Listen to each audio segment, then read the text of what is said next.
Fihi ricalun.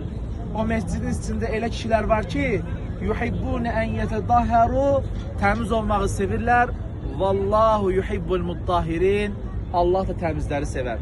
Bu Quba cemaatı, Qubalılar, yəni bu Peyğəmbər Efendimiz hər həftənin 6-cı günü Qubaya gələrdi, buralara gələrdi. Bu məsciddə Quba cemaatına dərs oxudardı. Dərs verərdi, sohbət edərdi. Axşama qədər Peyğəmbər Efendimiz Qubada olardı. Hər həftənin 6-cı günü. Onda Qubalılara vaxt ayırmışdı. Və Peyğəmbər Efendimiz sallallahu əleyhi və səlləmin ən çox içində namaz qılmağı sevdiyi məsciddir bu. Və Peyğəmbərimizin bu məscid haqqında belə hadis-i şərif var. Kim evindən çıxar, biz indi oteldən çıxdıq, Quba məscidinə gələr, Quba məscidində 2 rükət namaz qılarsa, tam bir ümrə etmiş savabı qazanır. Tam bir ümrə savabı. Düşün ki, biz ümrəni necə edirik? 7 dəfə Kəbəni tavaf edirik, Səfa, Mərvə, Tıraş, bu uzun proses değil mi? Burada 2 rükət namazda bir ümrə savabı verir. Elə bir məscid. Onun üçün